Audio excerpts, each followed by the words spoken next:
ፖለቲካ ስርዓት ሶስት ዋነኛ ውቅሮች አሉት። the 3I ይባላሉ። አንደኛው አይዲያ ነው። ዘር ለምታደርገው ነገር ሁሉ አይዲያ ዘር ነው። አይዲያ ካለ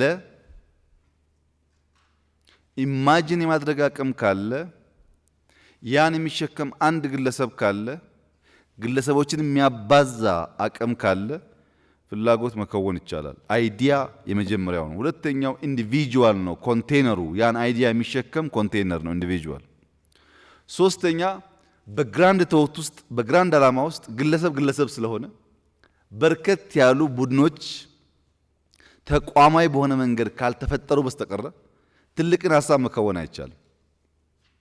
አንድ ሰው ሊያስብ ይችላል፣ የራሱን ድርሻ ሊሰራ ይችላል። ግን ሀገራዊ በሚሆንበት ሰዓት ግራንድ በሚሆንበት ሰዓት ተቋም ያስፈልጋል። አይዲያ የሚሸከም ኢንዲቪጁዋል አሰናስሎ እንደ አንድ ሰው የሚያሰማራ ተቋም ያስፈልጋል።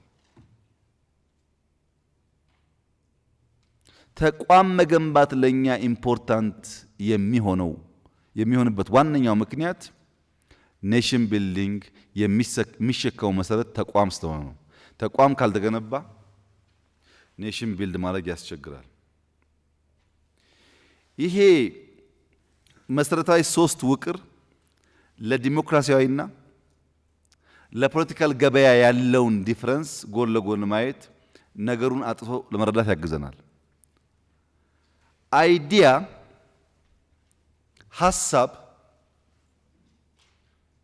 በዲሞክራሲ ልምምድ ውስጥ ማርኬት ፕሌስ ኦፍ አይዲያ ስለሆነ ማንም ጥሩ ሐሳብ ያለው ሰው ከየትኛውም እምነት፣ ከየትኛውም ዘር፣ ከየትኛውም ሰፈር ቢመጣ በአይዲያው ምክንያት ተቀባይነት ይኖረዋል። ቢኮዝ የፖለቲካል ላንድስኬፑ ፖለቲካል ማርኬት ፕሌሱ አይዲያ ላይ ቤዝ ያደረገ ስለሆነ የፖለቲካ ገበያ ባለበት የከረረ ሽኩቻ ባለበት ግን ታማኝነት የለም። አይዲያው ምን አይነት ነው ሳይሆን ማን ተናገረው ነው። አንድ ቋንቋ አደን ሲናገረው፣ ደመቀ ሲናገረው፣ አብይ ሲናገረው ዘሴም ሐሳብ ተቀባዩ ጋር ሲደርስ ደመቀን አይቶ የሚቀበል አደን አይቶ የሚቀበል ከሆነ ሐሳቡን ሳይሆን ሰውየውን ነው የማየው። ሎያሊቲው ለአይዲያ ሳይሆን ለግለሰቡ ነው። ለዚህ ነው አይዲያ በዲሞክራሲ ውስጥ ፖለቲካል ማርኬት ፕሌሱ አይዲያ ላይ ቤዝ ያደረገ ነው ሲባል፣ በፖለቲካል ገበያ ውስጥ ደግሞ አይዲያ ሳይሆን ፖለቲካል ማርኬት ፕሌሱ ክሊክሽ ነው፣ ሎያሊቲ ነው፣ ኔትወርክ ነው። የሐሳብ ግዝፈት ሳይሆን የሐሳቡ ምንጭ ማን ነው በሚል የሚወሰድ ነው። ሁለተኛ ኢንዲቪጁዋል ጋር ሲመጣ ዴሞክራሲ ከሆነ ከግል ኢንትረስት የወጣ ኢንስቲትዩሽናል ሪሌሽንሺፕ ቢልድ እናደርጋለን። በፖለቲካል ማርኬት ፕሌስ ውስጥ ግን ግላዊ ነው። ለጋራ ዓላማ፣ ለጋራ ሐሳብ፣ ለጋራ ጉዳይ እንደሚሞት ሰው አንድ ግብ ለማሳካት እንደሚሰራ ሰው ሳይሆን ማን በሃይማኖት፣ በብሔር፣ በቋንቋ፣ በከለር፣ በጾታ በሆነ ነገር ከኔ ጋር ይቀራረባል በሚል እሳቤ ግላዊ ይሆናል።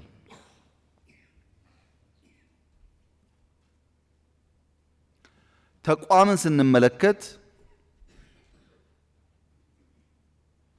በዲሞክራሲ ውስጥ ሚዛናዊ የሆነ ውድድርና ትብብር ባለበት ስርዓት ውስጥ ማንም ሰው ብልጽግናን ለማረጋገጥ ቢናደድ፣ ቢበሳጭ፣ ቢቆጣ፣ ቢናገር በተቋማዊ ስርዓት ውስጥ የሚናገረው ለብልጽግና ቆረቆራለሁ ብሎ ከብልጽግና አሰራር ውጭ ከተጫወተ ለብልጽግና አልቆመም። ቬስት ኢንትረስት አለው ማለት ነው። ብልጽግናን እየወጋህ ለብልጽግና ቆምክ ማለት አትችልም። ኢትዮጵያን እየወጋህ ለኢትዮጵያ ቆምክ ማለት አትችልም። እሱ ሞራል ፖፑሊዝም ነው። ፖፑሊዝም ነው ግን የሚገነባው በሞራል ነው። ዝም ብሎ አልተመደብኩም፣ ስልጣን አልተሰጠኝም፣ ጥቅም አላገኘውም አይልም። እኔ የእነንትና ሰፈር ተወካይ ነኝ፣ እኔ ካልተናገርኩ ማን ይናገርላቸዋል በሚል በሞራል የተደበቀ ፖፑሊዝም ነው፣ ተቋማዊ ካልሆነ በስተቀር። ይሄ የብልጽግና ጉዞን ያደናቅፋል፣ ያፈርሳል። ኔሽን አይገነባም፣ ተቋም አይገነባም። ፖለቲካል ላንድስኬፑ ከማርኬትነት ወጥቶ አይዲያን የሚሸከም አይዲያን ኢንተርቴን የሚያደርግ ግለሰብን ከሐሳቡ ነጥሎ የሚያይ መሆን መቻል አለበት። ብዙ ጉዳዮች አሉ። በፕሮሲጀር የሚታይ፣ በአፕሮች የሚታይ፣ በፕሮሰስ የሚታይ። ለምሳሌ በሚዛናዊ ውድድርና ትብብር ባለበት በመደመር እሳቤ ውስጥ መጀመሪያ ኢንስቲቱሽናል ነው አፕሮቼ፣ ሁለተኛ ፒስፉል ነው። ምንም የግል ጉዳይ ስለሌለ ይሄ ሸሚዝ እኮ ከለሩ ከኛ ጋር አይደለም፣ እኛ ግሪን ነን፣ አንተ ቀይ ለብሰሃል ምናምን ብዬ ተቋማዊ በሆነ መንገድ ፒስፉል በሆነ መንገድ ነው የምነጋገረው። አልተችም አይደለም የምተቸው፣ ፒስፉል በሆነ መንገድ ነው።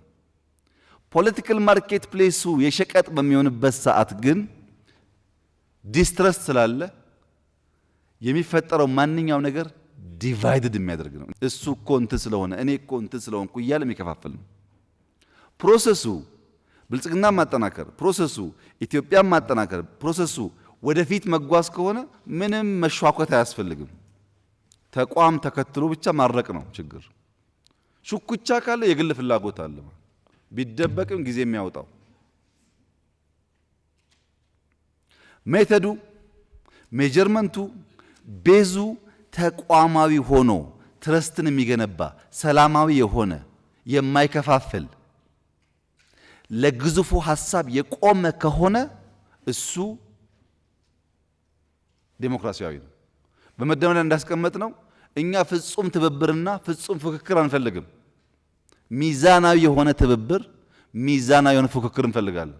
ጤነኛ ያልሆነ ፉክክር ካለ፣ ጤነኛ ያልሆነም ትብብር ካለ ጥፋት ነው። ትብብሩም ፉክክሩም ሚዛናዊ መሆን አለበት። ሂስ የምንደራደረገውም ለጋራ ተቋማችን ህልውናና መከናወን መሆን አለበት።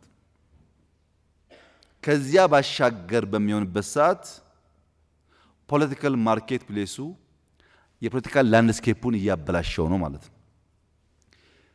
ፖለቲካ ውስጥ ሁልጊዜም ኢንዲቪጁዋል ዲሲሽን አለ፣ ጥያቄ የለውም።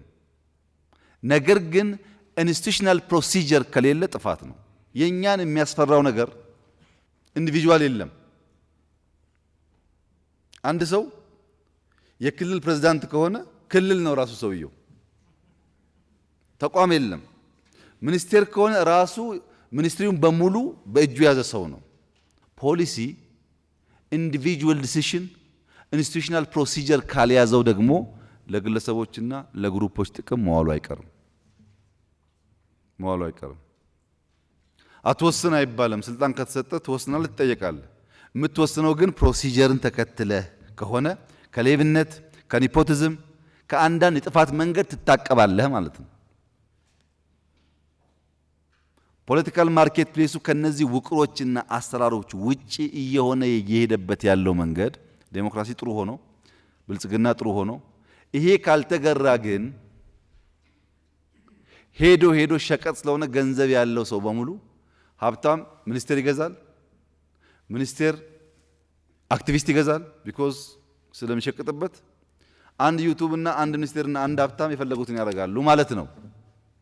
ይሄ ደግሞ አሁን እየሆነ ነው። ኢንዲቪጁዋሊ ሰዎች ከሾምናቸው በኋላ እንዳይወስኑ ማድረግም ሸቀጥ ነው። ሲወስኑ ፕሮሲጀር ባይፓስ አድርገው ሕግና ስርዓትን ሳይከተሉ ራሳቸው ፖሊሲ አመንጭና ፖሊሲ ሆኖ ደግሞ እንዲፈጽሙ ማድረግም ሸቀጥ ነው። ይህንን የሚያስታርቅ አካሄድ ያስፈልጋል። የፖለቲካ መልክ ቀለል ባለ መንገድ በሶስት ከፍለን ማየት እንችላለን። መልኩን እንዴት ተቀየረ? በጥንት ጊዜ የዓለም ፖለቲካ ገቨርን የተደረገበት መንገድ ፓትሪሞኒያሊዝም ይባላል። ፓትሪሞኒያሊዝም ማለት በዘመድ አዝማድ የሚሰራ ሲስተም ማለት ነው። ፓትሪሞኒያሊዝም ከጥቂት ዓመታት በፊት በጋብቻና በአምቻ ይሰራል። ግን ፓትሪሞኒያሊዝም አደገኛ ነው፣ መቀየር አለበት ብሎ ኒዮ ፓትሪሞኒያሊዝም የሚባል ተፈጠረ።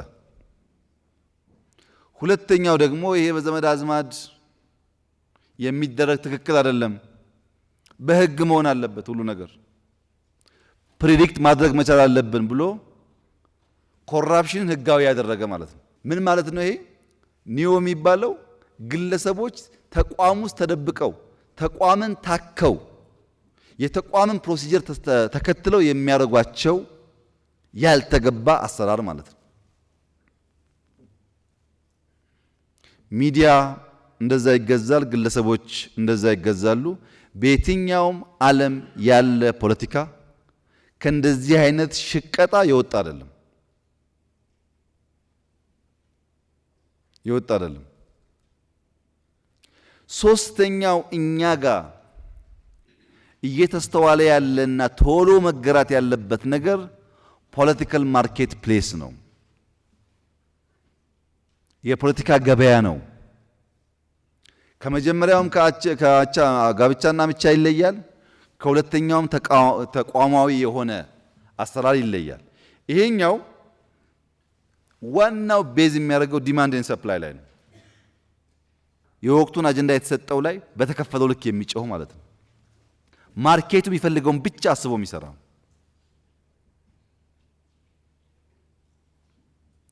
እንደ ቀደመው እንደ ጋብቻና ምቻው የሚጸና አይደለም። እንደ ሁለተኛውም በህግና በተቋም ታኳ የመጣ አይደለም። በዲማንድ ኤንድ ሰፕላይ ስለሆነ ኮሞዲቲ ነው። ዘይት ጠፋ ዘይት ተገኘ እንደሚባለው ማለት ነው።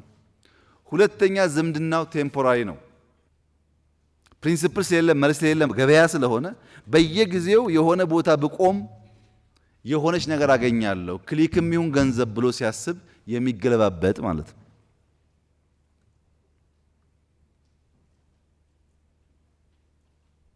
ይሄ ጊዜያዊ የሆነ በግብይት ስርዓት ውስጥ እንደ ኮሞዲቲ የሚታየው ነገር መኒ አክተርስ አሉት። ዝም ብሎ እንደምናስበው ዝም ብሎ ኢዚ ነገር አይደለም። በጣም ብዙ አክተርስ አሉበት።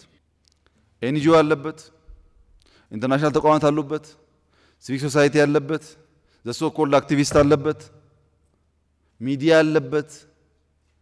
አንተን ከትራክህ የሚያወጣና የሚያዘገይ ሐሳብ ያላቸው ግለሰቦች በንግድ ውስጥ በመስጠትና በመቀበል ውስጥ ያሉ ሰዎች በሙሉ ይሳተፋሉ። የኛ ሚዲያ ተመልከቱ። ሰው ታሰረ፣ ጦርነት ተጀመረ፣ ግጭት ተፈጠረ፣ የማይደግፈን ቲፎዞ አለ እንደ ከውጭና ከውስጥ። እንጦጦ ተመረቀ፣ ስንዴ ታረሰ፣ የሆነ ልማት መንገድ ተሰራ። ለምን? ምን ያደርጋል? አሁን እንኳን ሊደግፍህ ዝም አይልህም። ቀጥሎ በሚመጣው ነገር ከነበረው የባሰ ነው የሚሆነው። አንድ ስቴፕ ከፍ አድርገን አንድ ስቴፕ አሸጋግረን መስጠት ካልቻልን በስተቀር አብሮ መቀመጥም ችግር ይሆናል። ሰብሰብ ያሉ ትልቅ የሆኑ አደጉ፣ የተበተኑ ወደቁ በሚባልበት ዓለም ውስጥ ውደቅ ውደቅ ተበተን ካለ ጠላት ነው። ሰብሰብ ጠንከር በል ካለ ወዳጅ ነው። ፖለቲካል ማርኬት ፕሌሱ መልክ እየቀየረ ነው። አንድ ካድሬ በሀብታም ሲገዛ አላግባብ መሬት ይሰጣል፣ አላግባብ ራይት ይሰጣል። ከዛ ሰው የሚያገኘው ጥቅም ካለ ጥቅሙን ወስዶ ዝም አይልም። በጥቅሙ ደግሞ ፓወር ይገዛል፣ አክቲቪስት ይገዛል፣ ዩቲዩበር ይገዛል፣ ፌስቡከር ይገዛል። እዚህ ጋር ይሸጣል፣ እዚህ ጋር ይገዛና ቦታውን ያደላድላል ማለት ነው። ሁለተኛው ቢዝነስ ሊግ ግን ገዢ ነው። በገንዘቡ መሬት፣ በገንዘቡ ሰው፣ በገንዘቡ የራሱ ሚኒስቴር ይገዛል። የምንገዛው በህዝብ ሀብት ነው። የተሰጠንን የህዝብ ኃላፊነት ማገልገል ሲገባን፣ መስራት ሲገባን በወንበራችን ምክንያት ገዝተን ወንበራችን ለማጽናት የምንሸጠው ነገር በከፍተኛ ደረጃ ተቋም ግንባታና ሀገር ግንባታ ላይ አደጋ ያስከትላል። ለምሳሌ ኮራፕሽን አደገኛ ነገር ነው፣ ነቀርሳ ነው፣ ጥፋት ነው፣ መታረም አለበት ስንል ልክ ነው መታረም አለበት የሚል ድምፅ ከመጣ በኋላ አንደኛው ግሩፕ አሁን ነው ጊዜው እነንትናን መምቻ አሁን ነው፣ ስለዚህ በሶሻል ሚዲያ እነንትና ናቸው ሌቦች እያልን የሆነ ግሩፕ ላይ ፎከስ እናደርጋለን ይላል። አንደኛው ግሩፕ ግድ የለም የትናንሹ አይደለም ትልልቁን ምናምን እያል ትልልቁን እየፈለግን እንደ ተቋም እናፈርሳቸዋለን ይላል። አንተስ ትተባበራለህ፣ ላይክ ታደርጋለህ። በእርግጠኝነት የምነግራችሁ ብልጽግና ውስጥ ኢንስቲትዩሽናል ኮራፕሽን የለም። ፔሬድ ቢኖርማ ኖሮ ይሄ ሁሉ የምናየውን እንቅስቃሴ ማድረግ አንችልም ነበር። ሌብነት አለ? አዎ። ፒቲም ቢሆን መታረም አለበት? አዎ መታረም አለበት። ህዝብ ያስመራ ያስለቅሳል፣ አደገኛ ነገር ነው። ሌብነት ህዝብ የሚያስመርረው መታወቂያ ላውጣ፣ መንጃ ፈቃድ ላውጣ፣ የሆነ ነገር ላውጣ፣ ለእያንዳንዷ ጉዳይ ስሙኒ መልቀም ነው። ከፍ ሲልሳ ሀብታም ይሆንና እኔ የምፈልገው የቦሌውን ነው፣ እኔ የምፈልገው ሳር ቤቱን ነው ለሚል ሀብታም ከመሬት ጋር ተያይዞ የሚሸቀጥ ሸቀጥ አለ። ሶስተኛውሳ ኮንትራት የሚሸጡ የሚገዙ ግለሰቦች ምናልባትም ጥቂት ቡድኖች በጋራ ሆኖ የሚያጭበረብሩት ሌብነት አለ። ይሄ የፖለቲካ ልሂቃን የቢዝነስ ልሂቅና የዓለም አቀፍ ልሂቅ ሚናቸውን አውቀን ምሁሩ በሚሸጥበት ልክ ዳሜጁን ቀንሰን ባለሀብቱ በተለይ ከፖለቲካ አመራሩ ተነጥሎ ፖለቲካ አመራሩ ሊብሬትድ ሆኖ ነፃ ሆኖ በባለሀብት ኪስ ውስጥ የማይገባ ሆኖ ካስቀመጥነውና የጀመርነው ሪፎርም ካስቀጠል የሚጠረጥሩ ሰዎች ከሚገምቱት ስፒድ በላይ ኢትዮጵያ ብልጽግና ማረጋገጥ ትችላለች። የምታረጋግጠው ግን ኮሙናል የሆነ አይዲያ ካለን በጋራ አይዲያ ኖሮም በጋራ የምንሰራ ከሆነ በጋራ የምንለፋ ከሆነ በጋራ የምንጥር የምንነሳ ከሆነ እጃችን የምንሰበስብ ከሆነ በመትጋት በመስራት በመልፋት ውስጥ ኪሳራ የለም፣ ልጆቼ የተሻለ አገር ይኖራቸዋል ብለን የምነሳ ከሆነ በእርግጠኝነት ብልጽግናውን ማረጋገጥ ይቻላል። ፖለቲካል አቅም እና ገንዘብ የሌላቸው ሰዎች በዚህ ሽቀጣ ውስጥ በዚህ መቀያየር ውስጥ መሪ ተዋናያ መሆን ይቸገራሉ። ምክንያቱም ወይም ፓወር ወይም ገንዘብ መያዝ አለብህ። እኛ ጋር ሌብነት አደገኛ ነው መጠንቀቅ አለብን የሚባለው ፓወሩ ስላለን በቀላሉ ልንገዛው ስለምንችል፣ ሁለቱ ደግሞ እኛ ጋር ከመጣ ስቴት ካፕቸር ስለሚያስከትል ነው። ግሩፖች ተደራጅተው ገንዘብና ፓወር ይዘው ያው ቅድም እንዳነሳሁት ስቴት ካፕቸር ይፈጠራል። ከዛ በኋላ በብዙ አፍሪካ ሀገራት የምናየውን አይነት በሽታ እናመጣለን። ተራማጅ ለዋጭ አዳጊ ማህበረሰብ አንፈጥርም።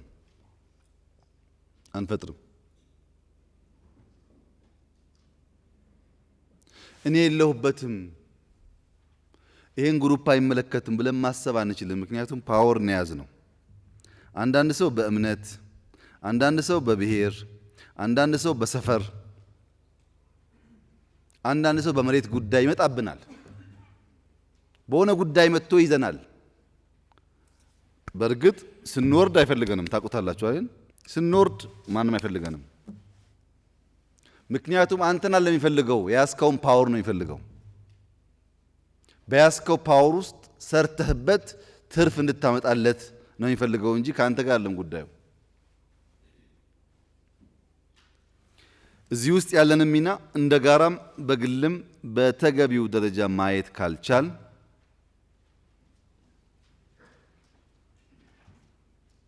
እና ማድረግ ካልቻል ፖለቲካል ማርኬት ፕሌሱ ይዞን የሚጠፋ ጉዳይ እየፈጠረ መሄዱን እንዘነጋና ከቪዥናችን ከብልጽግና ጉዟችን ከዋነኛው ግባችን ያደናቅፈናል።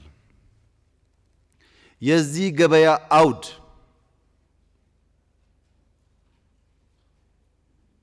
ምንድነው ያላችሁ እንደሆነ the 3C ይባላሉ። አንደኛው ኮራፕሽን። እጁ ንጹህ የሆነ ሰው ብዙም በስልጣኑ ማግበስበስ የማይፈልግ ሰው የሆነ ሀብታም የሆነ ግሩፕ የሆነ ነገር ሊይዘው አይችልም። ነፃ ስለሆነ የራሱን ነፃነት ቫልዩ ስለሚያደርግ በሆኑ ኃይሎች ሊጠለፍ ይቸገራል። ሊሳሳት ይችላል። በቀጣይነት ግን ሊጠለፍ አይችልም። እኔ እንትን ተወካይ ነኝ እንትን ነኝ አይልም። ኮራፕትድ የሆነ ሰው ግን ሌባ የሆነ ሰው ግን በሻይ ካላገኘው በውሃ ካላገኘው በላፕቶፕ ካላገኘው በመሬት ታገኘዋለህ። ሁለተኛው ኮራፕሽን ብቻውን የፈለገውን አያሳካም። ኮንፍሊክት ይፈልጋል። ከሰረቀ በኋላ ወይም በግለሰብ ኮንፍሊክት ይፈልጋል። በግለሰብ ደረጃ ስድድብ፣ ጭቅጭቅ ምናምን ይፈልጋል። ወይም በአማጺ ምናምን አፈነ፣ ገደለ፣ መኪና አቃጠለ ይፈልጋል። ያ ከሌለ እንትን ነው እሳት ሆኖ የማይቀጣጠል ማለት ነው። ያ ገንዘብ አመጣጡም አመጻ ነው፣ የሚውለውም ለክፉ ተግባር ነው። እየሄደ ያቀጣጥላል። ለፌስቡከኛው፣ ለአመፀኛው በአመጽና ግጭት ውስጥ ግጭትና አመጹ ባይዘው ውጭ ብቻ አይደለም። እዚህ አዲስ አበባ ውስጥ በፌስቡክ በዩቲዩብ ጭቅጭቅ ያለበት አውድ ይፈጥራል። ከኮራፕሽን ከግጭት በኋላ የሚመጣው ነገር ካፕቸር ነው። አካባቢን፣ ሰፈርን፣ ወርቅን፣ ብርን ካፕቸር ማድረግ፣ ስልጣንን ካፕቸር ማድረግ ነው። በሰፈር ደረጃ ካፕቸር አለ፣ በፖለቲካ ሃይራርኪ ደረጃም ካፕቸር አለ። ስለዚህ ኮራፕሽን ይጀምራል፣ ግጭት ያመጣል። ከዛ በኋላ ስልጣን ይበትናል፣ ናሽናል ኢንተረስት ይበትናል፣ ሀገራዊ ህልምና ፍላጎት ይበትናል፣ ሃይራርኪን ያጠፋል፣ ኢንስቲትዩሽን ያፈርሳል። ቀስ ቀስ እያልን የምንሰራው ጉዳይ በጊዜ ሂደት ውስጥ ተቋም የሚያፈርስ ከሆነ ተቋም እያፈረሰ የሚሄድ ከሆነ ሀገር ልንገነባ አንችልም። ኔሽን ቢልዲንግ አደገኛ አደጋ ውስጥ ይገባል። በእኛ ሁኔታ ውስጥ የፖለቲካ ገበያ አዝማሚያው ምን ይመስላል ያላችሁ እንደሆነ አንደኛው ደርሶ አክራሪነት ነው። ኦሮሞ ትናንት የተፈጠረ ይመስል ኦሮሞ ተፈጥሮ ኦሮሞ ውስጥ ኖሮ ኦሮሞ ውስጥ አድርጎ ለኦሮሞ ታገልኩ ሲል ቆይቶ አሁን የኦሮሞ ብቸኛ ጠበቃ መሆን ይፈልጋል።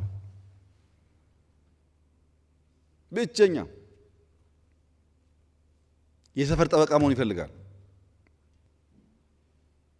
አክራሪነት በስቷል። ሁለተኛው ሌብነት ነው። ጊዜ፣ ገንዘብ፣ መሬት ምናምን መስረቅ ቅድም በገለጽኩ መንገድ። ሶስተኛው ዓለም አቀፍ ተጽዕኖ ነው። ተጽዕኖ ቅድም እንዳነሳሁት አጀንዳ ሴት እያደረገ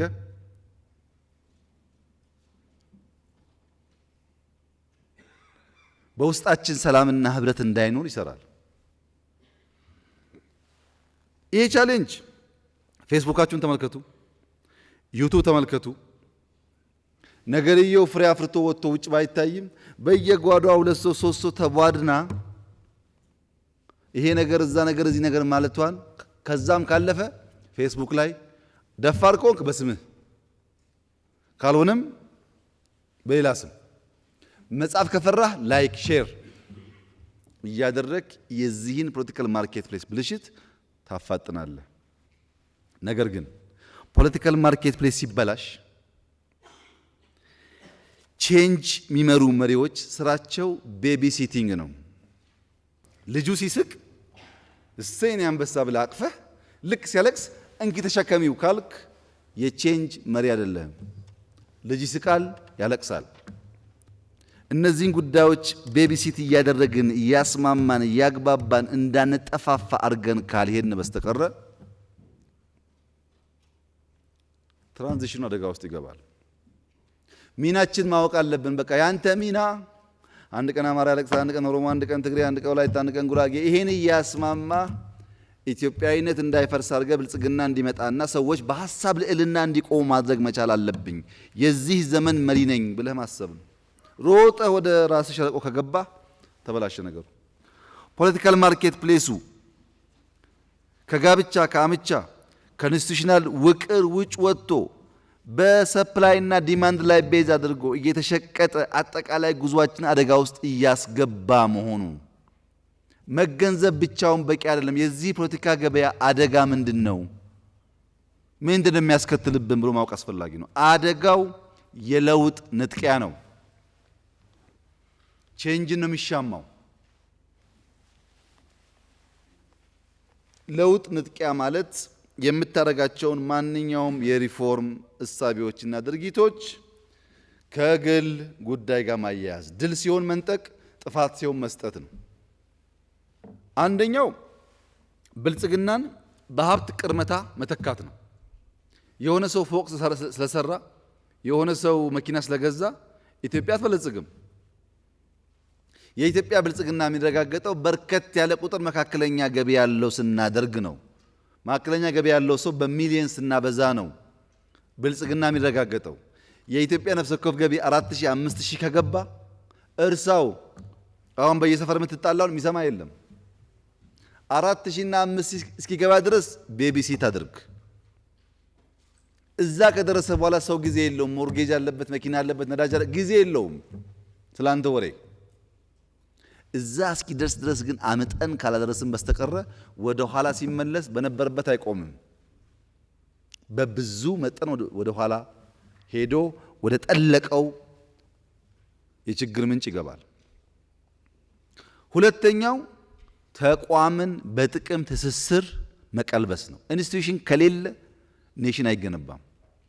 ተቋማት ግለሰቦች ተቋሙ ነው።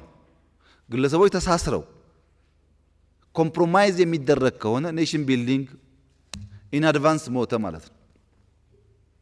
ፋውንዴሽኑ ተቋም ስለሆነ። ሶስተኛው ሉዓላዊነትን በውክልና ጦርነት።